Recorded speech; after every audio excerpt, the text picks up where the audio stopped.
Alan, we're back, and here we go. The small business safari continues to march up the hill on its way to that successful mountaintop we're all trying to get to. And it's good to be back just a week later. We're back at it, doing it again. I know. Feels like it's been weeks, Alan. And for the first time ever, you're the one who was gone. I know. But I had an event. It wasn't just gallivanting around the world like you do. Where was the event? It was in Wilmington, North Carolina, but it was a wedding. I mean, it was a noble thing I did. Oh, as opposed to Vegas, Acapulco, everything else that you do. Yeah, I just got done booking some more. Napa. Yep. We did swing through Charleston. Yeah. One of my favorite food cities. Nice. What'd you have there? Where'd you go? Lots of shrimp and grits. I don't even want to tell you my favorite place on the air because I just want it to stay local. All right. Well, thanks for, I guess, again, we won't be getting another sponsor here. That's right. But let's get after it. We've gotten some great feedback on the podcast before we introduce our guest. Had a person reach out to me through LinkedIn and said, Chris, I've been following your podcasts. Like all the information you're sharing with everybody. You've given me the courage. I am retiring from the U.S. Air Force, and I'm going to start my own business. I had entertained getting into other companies, but I decided I'm going to do my own. And thank you for being the inspiration and keep doing what you're doing on the podcast. That's unbelievable. What's his first name? Let's give him a shout out. All right. Now you're putting me on a spot. I have to look him up again. I think his name was Mark. Well, thank you for your service, first of all, while Chris is looking you up. Yep. I do. You know what? I wasn't very prepared, but I will be prepared in just a minute. Did I fluster you? You did. I'm off my game, and I haven't even got to introduce Andy yet. I mean, come on, man. That's really cool, though. I love the way the listeners reach out. Yeah. I mean, on a regular basis. I got another voicemail this morning from another guy that I'm going to call back tomorrow because he wanted to kick some ideas around based on what he had heard on the podcast. So I have it. It's not Mark. It is Matt Denton. Well, Matt, thanks for being a listener, and thanks again for your service. Yeah, Matt. I'm sorry I didn't. And I hope Matt keeps us posted. I mean, he's talking about writing a business plan. Yep, he's doing it all. So I do hope he keeps us posted. Yeah, that's exciting. Yeah, so keep it up out there. Keep doing the thing. Keep listening. Keep following. Keep subscribing. I found out that on Spotify, our numbers are going up. Believe it or not, because I thought Apple was the only place that people went to listen to podcasts. But no, Spotify is starting to pick up for us. So we appreciate you. We appreciate this. And let's go get started and get some more gold nuggets. Today, we have Andy Apter, who is the NARI president. If you've been following the podcast, you know that I'm a member of NARI here in Atlanta. NARI is the National Association of the Remodeling Industry. But what I've really enjoyed about my time with this group, and you've heard me talk about it, is that I get to meet so many cool people who know how to run businesses, and we get to bounce ideas off each other. And we know we're doing right by people when we're out there being contractors in the world, and we're doing the right things as opposed to a lot of people doing the wrong things. So Andy is a remodeler in the DC area. I'm going to have him tell me exactly what city he's in a minute, but he has also stepped up and he's volunteering. This is a volunteer role, not getting paid for it, to be the president of the entire North American National Association of the Remodeling That's Industry. a big job. I think so. Especially with people like you. I'm sure he's had to write you up or sanction you a couple of times. He did come personally visit us in Georgia just because he had heard about the loudmouths in Georgia. Believe it or not, I was only one of many in our group, but we're pretty active, and that just shows our passion. But Andy Apter of Apter Remodeling, welcome. Thank you. Yeah, there was a lot of loudmouths in that room. You're bored, but I enjoyed it very much. It was a great visit. That's great. Andy, so before we get started, we asked for bios and headshots from everybody, and Andy writes back his bio, and it starts off with born in Germany. I'm like, whoa. So you're a German.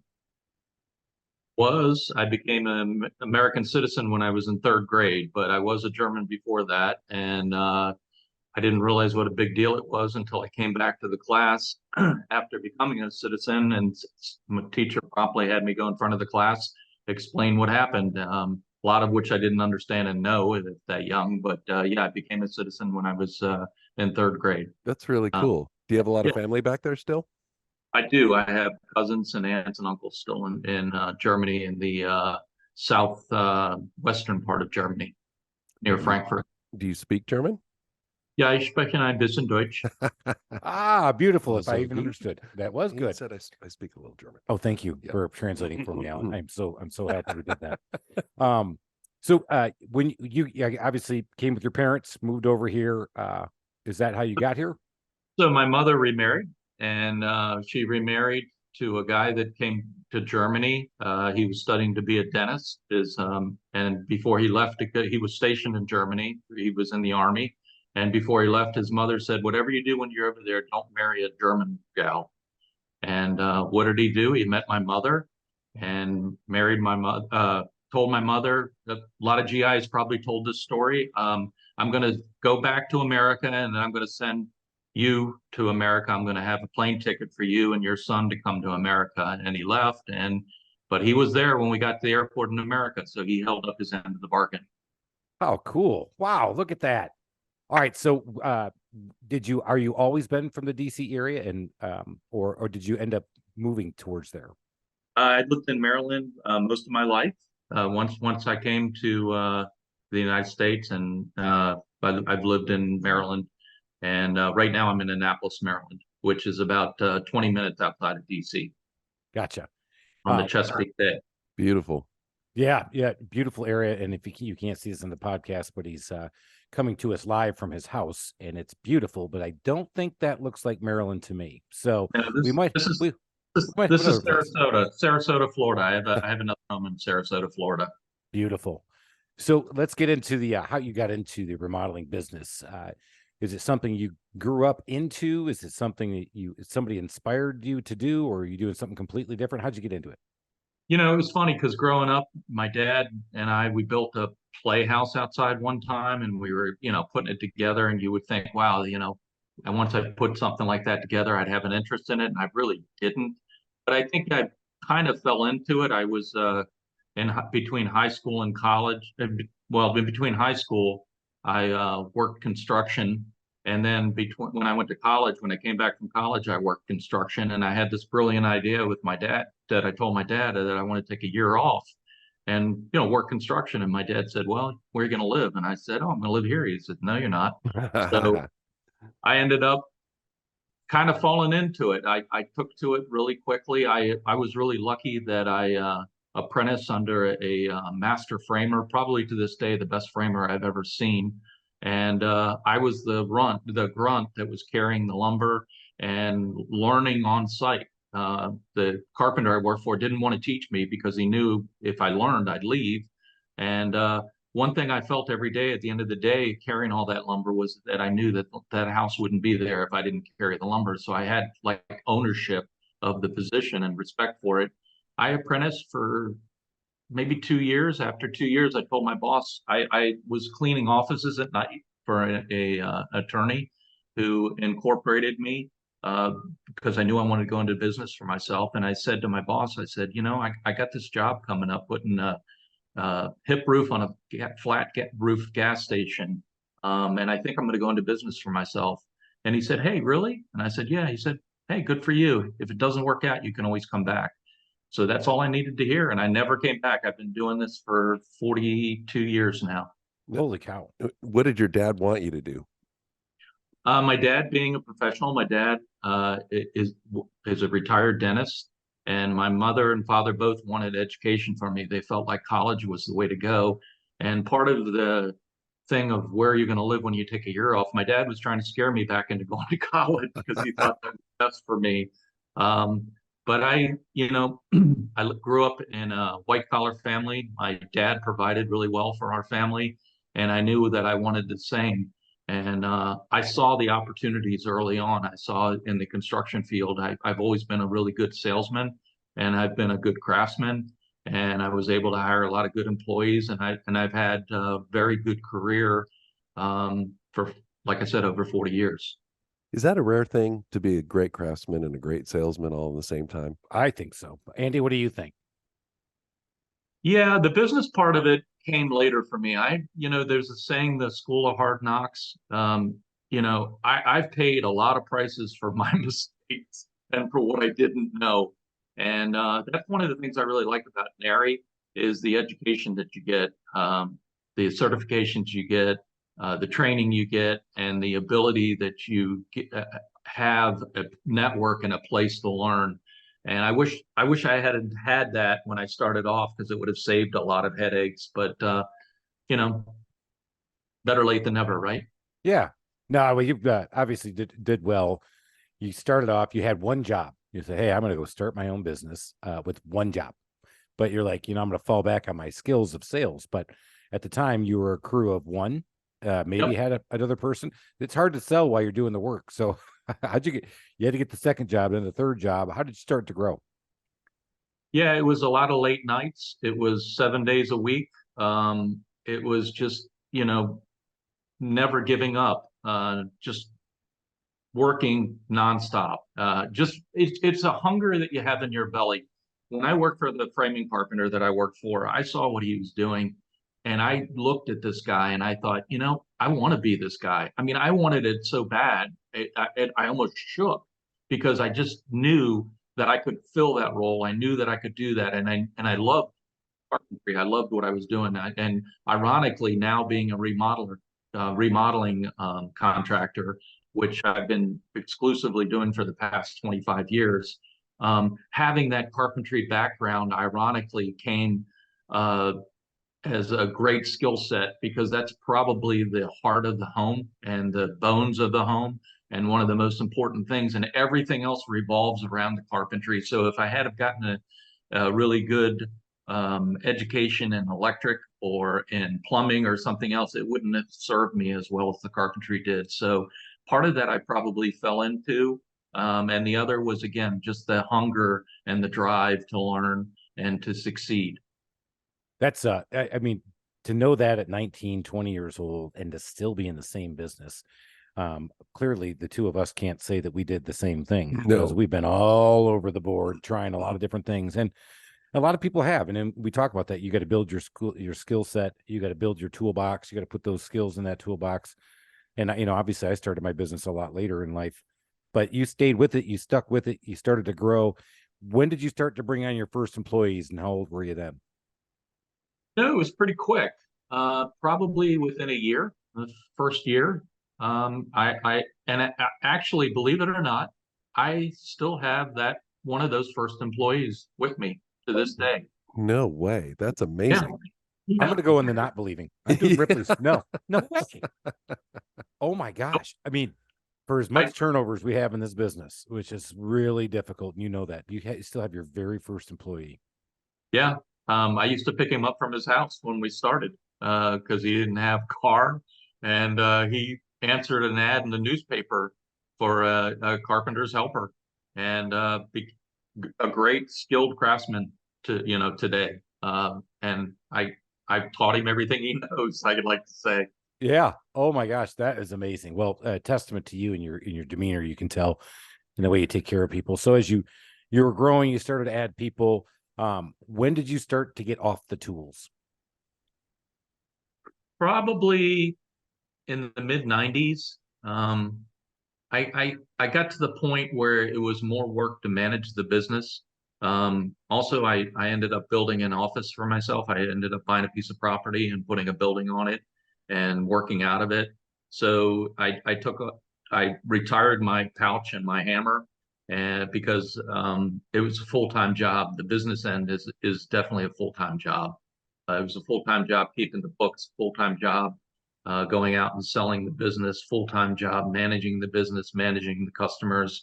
As you know, you wear a lot of hats in this business, and the one thing you don't want to do is get too many hats where you can't function. And I realized that I wasn't doing the carpentry well anymore. I wasn't managing that part of it. So it almost came natural, that transition, because it got to the point in my career where it needed to be done. And I did it. It's like, like when I started, it was something you just did. So as you grow in a business, we always talk about this. You always go through transitions. So for you, it was putting down the pouch and then starting to manage the business. As you go through those different periods and you've started to grow, you went from a framing contractor to a remodeler. What would you say was the hardest transition for you to make throughout these 42 years? The bookkeeping end of it for me. having a good set of books, understanding my financial statement, checking the financial statement on a monthly or every 2 weeks, knowing something that was going to go awry before it would go awry, having that skill set from the numbers. That was the hardest part for me. Was the business side just all learned on the job as you were going, or did you have somebody in your ear guiding you a little bit? No, it's funny. Along the way in my life, I've had mentors, and I never even realized they were mentors until they were gone. Until later in my career, I thought, this guy used to talk to me and used to give me advice, and I didn't even realize it was advice when he was doing it for me.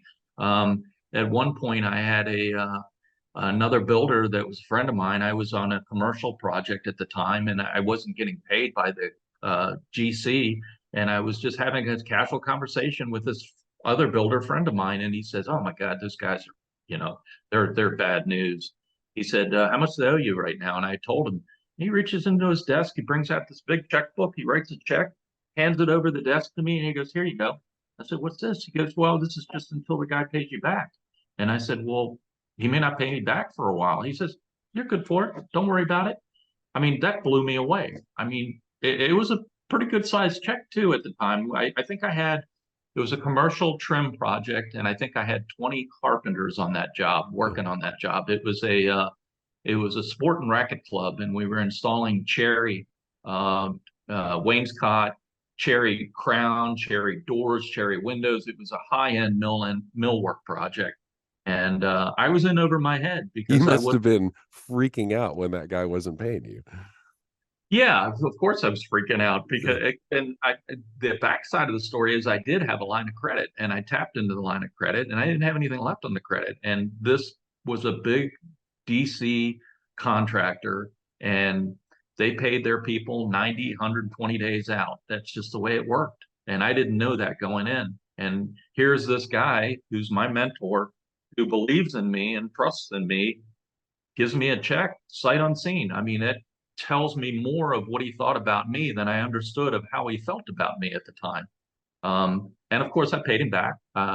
The contractor did make good with me on the end. The GC made good with me on the end. At that time, I was a subcontractor.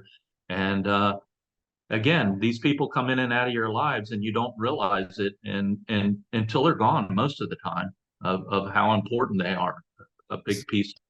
Is your role in NARI your way of paying it forward? It's funny that you asked me that. Yeah, it is. I always felt a desire in my heart to do something good, to do something right for my industry because I believe in it, and I feel like there's a lack of professionals in it, and I want to give to the industry. And when I signed on before I became president, I was secretary. It's a 5-year term to go through the process of being an officer in NARI. When I signed on, I always thought, what am I going to do when I become president? What am I going to do? What's my legacy? What am I going to do? But the irony is, what I did when I was treasurer made a big difference. What I did when I was secretary made a big difference. What I did when I was president-elect. So there is nothing that I have to wake up in the morning and say, well, this is my goal. This is what I have to do. I've already done so much for the industry and for NARI, and continue to do that. And it's just natural when you're in that leadership role, when you need to step up and when you need to make the right call and the right decision, that you do it. And so I'm grateful that I'm in this position, and I do feel like I'm making a difference. It may be a lot of small differences. It may not be different to someone else, but it's different to me. So it's been very rewarding and very fulfilling. I have to say it's NARI as an organization is nationwide. Here in Atlanta, we've got a very strong chapter. Apparently an obnoxious chapter. Obnoxious and loud, by the way. Yeah. Don't forget loud. Very loud. I wonder who's the loudest. I believe it or not, I am not always the loudest. There is well, we've met one of the louder ones, the one who calls us seasoned. Yes.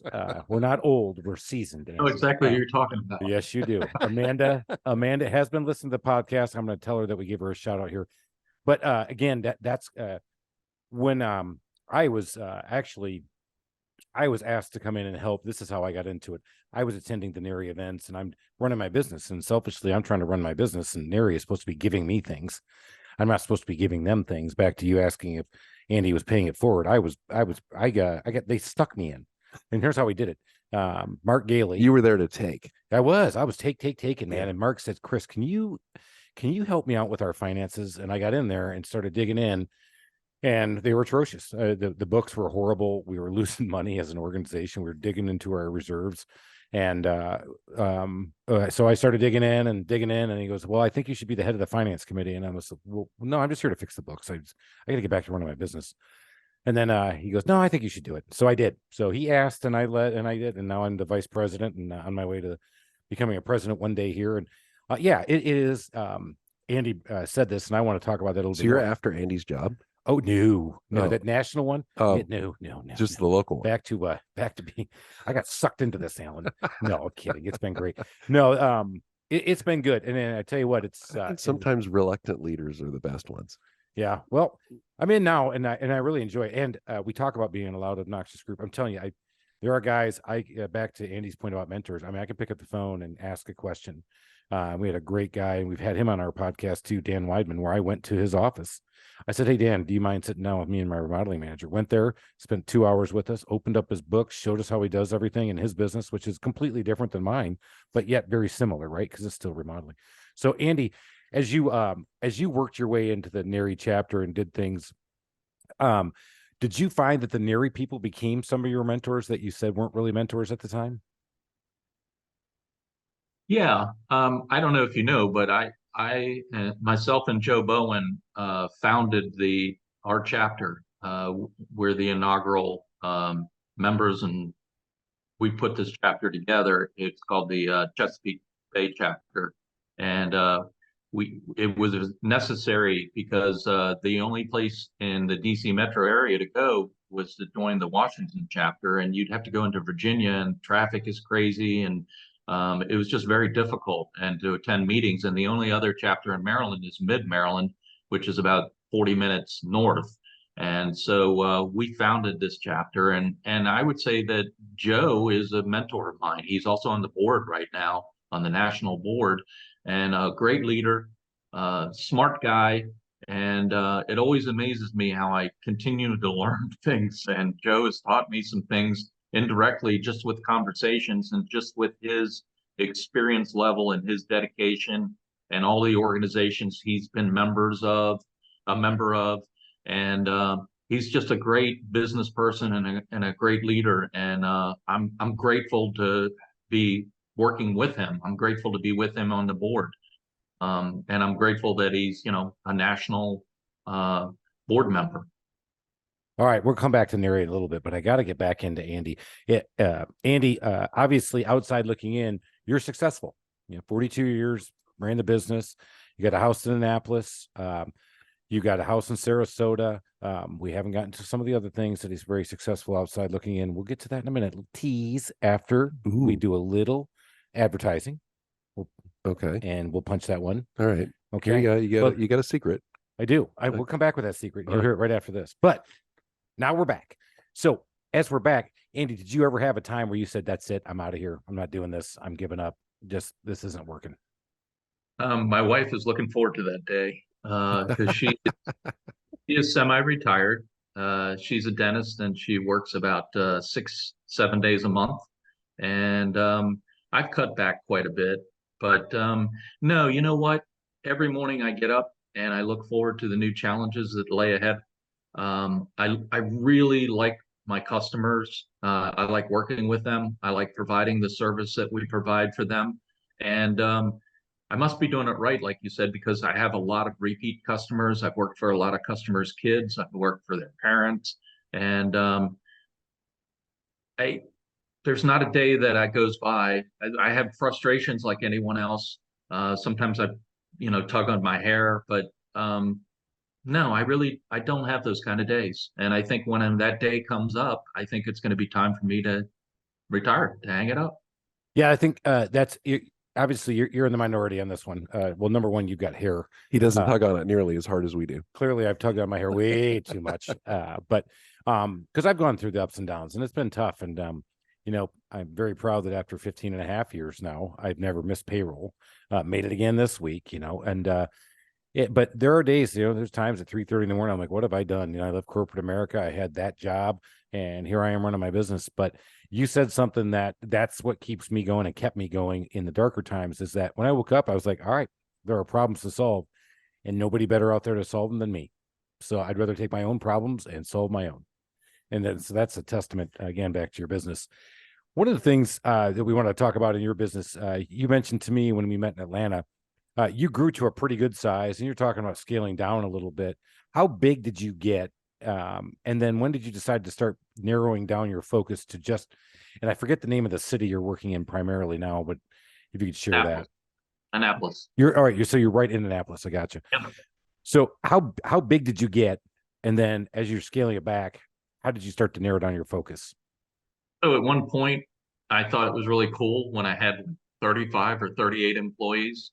Looking back on it now, I would never want that again, ever. That was probably when you say the big, that was probably employee wise the biggest I'd gotten. But probably the past 5 years is the biggest I've gotten, being small and lean and mean and having a small staff. And I'm a subcontractor based company, I would say, and we call our subcontractors trade partners, because I've got subcontractors that work with me for 20 years. As soon as they hit someone's house and open the door, the drop cloths go down, the dust partitions go up. I mean, they protect and to provide the service that I would provide and know what I would expect. But they're subcontractors. So from that standpoint, probably the greatest success has been probably the past 5-6 years. Yeah, that's a great testament. Is that we talk about bigger is better, and currently I'm at 35 employees. And it's 35 employees I've got, believe it or not. And here we are talking about stuff in 2023. One of my employees came down with COVID and strep throat. And so she's my scheduler, and I got the hardest job in our company. And she actually texted me with, I'm sorry that this has happened. I'm like, Deborah, you just go get better. We'll be all right. We'll figure this out. But when you're big and outside looking in, looks really successful, but there's a lot of plates that you're trying to spin, a lot of mouths you're trying to feed, a lot of families you're trying to provide for. And that, I actually thrive under that stress and pressure. I enjoy it, but it can wear you down after a while. So Yeah, now that you mentioned to me one thing, how geographically you started to disperse a little bit when you were that big. I don't know Annapolis very well, and I said in the beginning the DC area because it just shows you how little I know about the area. How spread out were you getting, and then you started to make a choice to bring it back? I want to hear about that one because I think a lot of people miss this one a lot. Yeah. So at one point, several decades ago, I was a Beltway bandit. There's a Beltway that goes around the Washington area, and I would hit all exits on that Beltway, and I would spend more windshield time driving in a truck, going from sites, places. We would have to go get material somewhere, and it would be an hour expedition or an hour and a half. And I just realized there was a lot of waste. There was it being spread out over, and we were in Maryland and Virginia at the time. We were kind of spread between 2 states, never mind the counties that we covered. And so I kind of got to a point right before the 2000 that I reassessed my business, and I took a look at it, and I thought, this driving around is crazy. It's just a lot of wasted time. And so then I concentrated on Anne Arundel County, which is the county that Annapolis is in, and pretty well said no to anybody that would call outside of that area, which was scary because you're turning down work just because they're outside of your territory.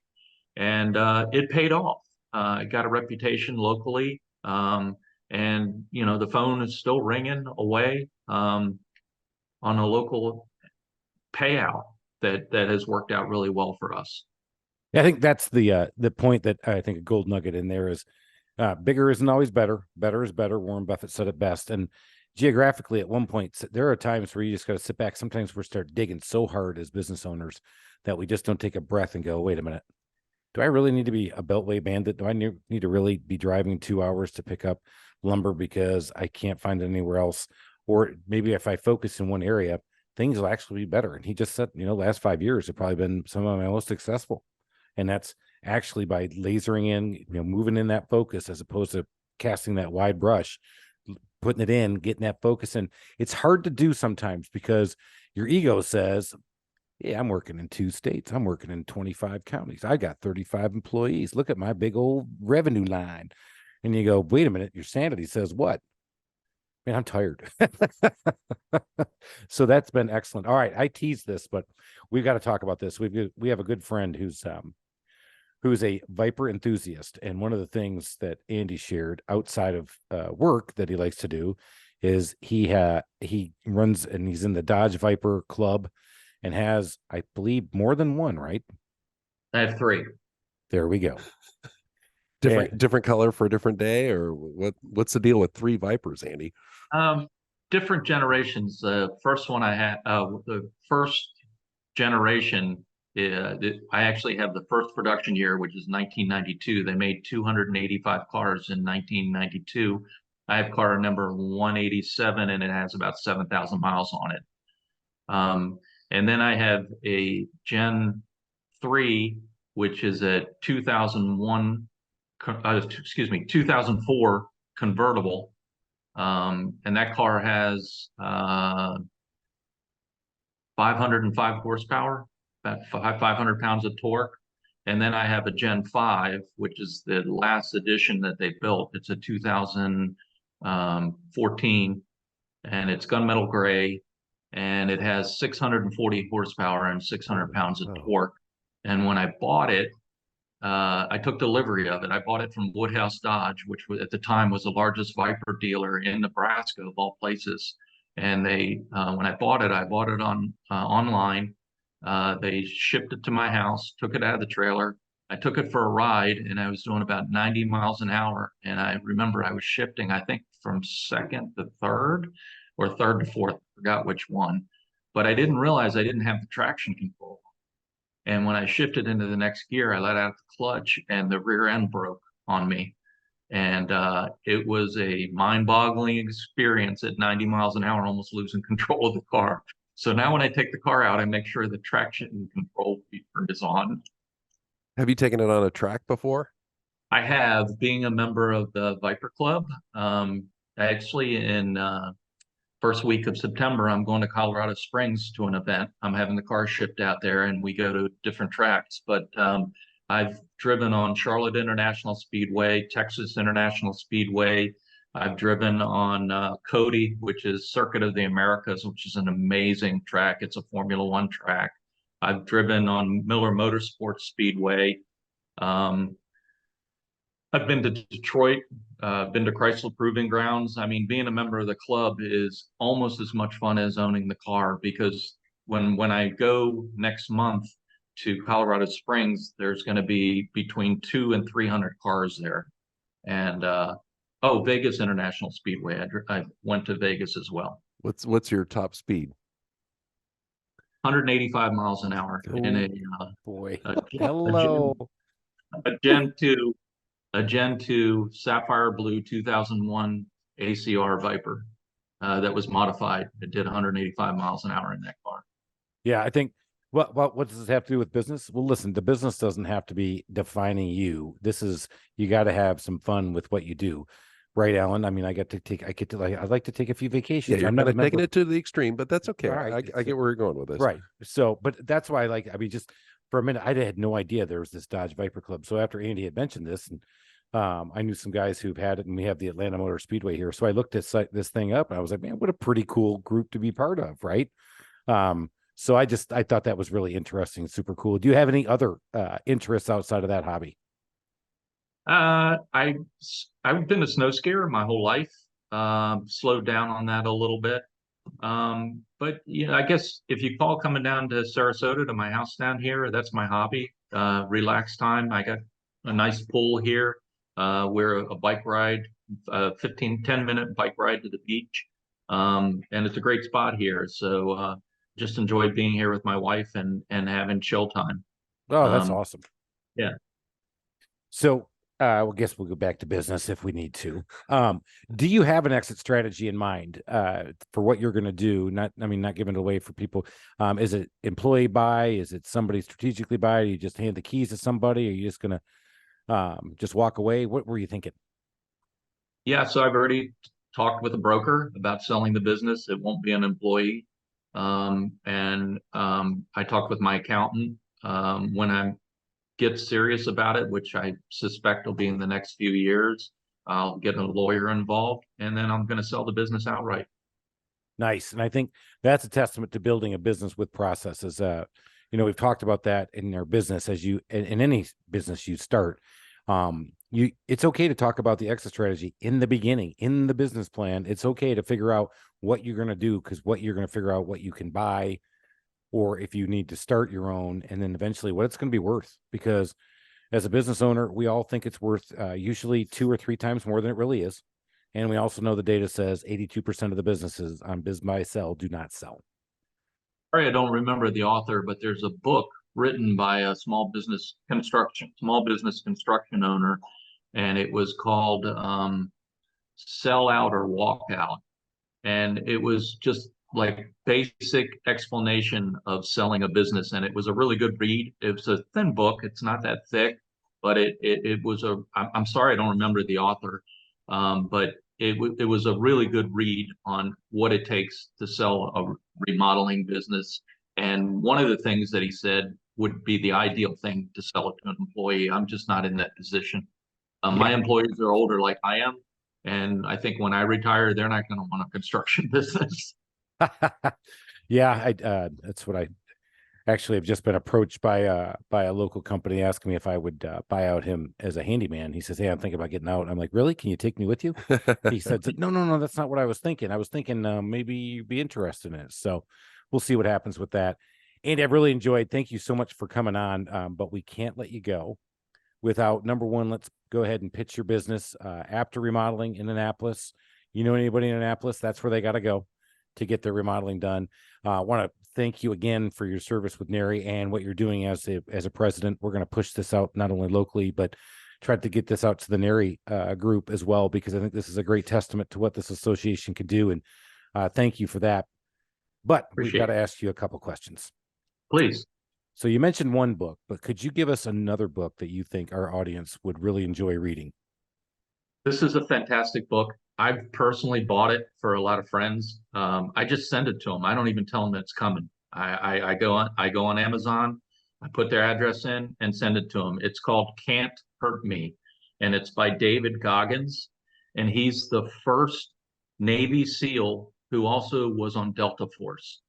And first off, it is a badass story about a badass man who grew up in the worst of circumstances and rose to the top. And what I like about the book is at the end of every chapter, he does a recap of what you can learn and what you can take away and use for business, use for your personal life, whatever you want. It's almost a dot to dots way of motivation and how to succeed. It's a fantastic book. I've read it several times. I've given it to my son. I've given it to my friends. Highly recommend that book. Well, David appreciates that one. Wow, what a great testimony that you just send this book to people. So again, maybe we can get him on. Yeah, I think I need to read it. Yeah, he's definitely going to read it. He's an amazing human being. When you read what this guy went through, it'll blow your mind. I've read some of it. Well, I follow him on social media, so I you're right. He's a motivating dude. I'm going to read that book too. I'm on. Thank you. He also holds the world record for the most chin-ups. Oh, I didn't know that. What's the number? I don't remember. I mean, I don't want to say it was a day's worth of chin-ups, but it was something ridiculous. I mean, oh my gosh. I saw the video of him doing it, but I don't know if he still holds the record, but at the time that I looked into it, he had the world's record for chin-ups. Yeah. Oh boy. Won't be going for that record. No, there's a lot of other records we can shoot for, Chris. All right. All right, let's keep going then. Yeah. Andy, as a remodeler, obviously you probably have some amazing spaces in your house, but what is the favorite feature of your home? So the favorite feature in my home is at the house in Annapolis. It's a walkout basement with a swimming pool there, an outdoor fireplace, an outdoor kitchen, that overlooks the Severn River. And then when you go into the house in the basement, there's a huge commercial-sized bar in the basement. Then there's a set of steps that go down to a pool room with a pool table. And then there are TV screens on the wall. And then there's a couple fireplaces down there. And then there's another huge screen on the wall and viewing area for football games and sporting events and movies. So when you're in Florida, can we stay in your Annapolis home? We could probably work something out. I was gonna say, yeah, can we go stay at that resort? That's right. I mean, that sounds like a rich Carlton resort, not a house. Beautiful. Actually, Very nice. thank you. Well done on the description too, because I visualized it very well. So that's gorgeous. Wow, that's great. All right. We may be taking this question out, but I'm gonna try anyway. What is a customer service pet peeve of yours when you're out there being the customer? So when you say pet peeve, it's something that I don't like hearing or something that someone points out. So you can tell, if you can't tell on the podcast, Andy has got to be like the coolest, smoothest, even-keeled dude I've ever talked to.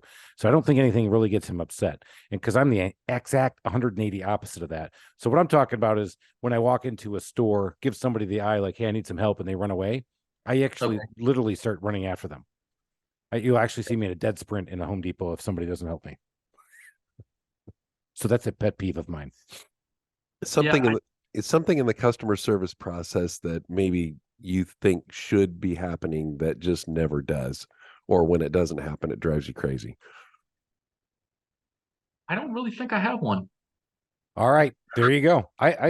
This guy, man, I tell you what, I love his demeanor. I've already learned that, never get too high, never get too low. He's the ideal customer, and he is the ideal customer.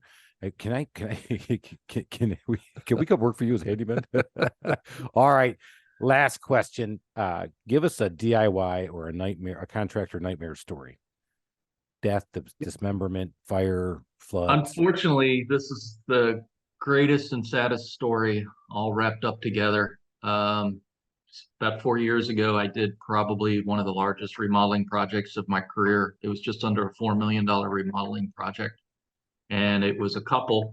She had sold a large law firm, and they had money was not an issue or an object, and they just wanted to do an amazing remodeling job. And he was driven on design. He was driven in the process, and he loved the process. And he loved when we used to have meetings. He would have a refrigerator on site that he would stock with beers with the guys and the designer, and we would walk around and talk. And he just loved the process. And she loved watching him do it. She didn't love the process. And while we were working on the project, he was determined.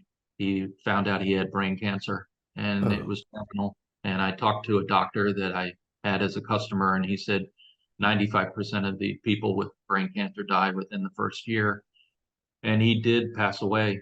And while he was sick, his wife had to be involved in the construction project. He did not like making decisions. She did not like getting involved. So it was very difficult. We worked with them to complete it. And she pushed us in the end so that he could get in the home. So that was just heartbreaking. It was one of the greatest projects in my career, but unfortunately it was the saddest project all at the same time. Wow. Did he get to see it though? He did, but unfortunately he was in a hospital bed in the media room. He couldn't walk the steps to get up on the second floor. The last time I saw him, he was in a hospital bed, and I literally had to pick him up so we could talk because he was laying down. Of course, I went to his funeral, and since then his wife's been a widow living on the property, and seems to be pretty happy and worked through it. But it was one of those stories that you just, you can't believe happened. You can't. I'm telling you, man. Woo! I tell you, I was tearing up listening to that one. Yeah, that's got to be a hard environment, but well done. Good on you for doing that job and getting it done. But yeah, wow, it's a bittersweet moment, I'm sure. Yeah. So, Andy, thank you again for coming on. This is going to be great. If you didn't learn something about how to be cool when you're working, you did not pay attention to this podcast. And if you made it all the way to the end and you're listening to me now, you are one of the 10%ers, because most of the people are usually bailing out at minute 40, and now we're on minute 48.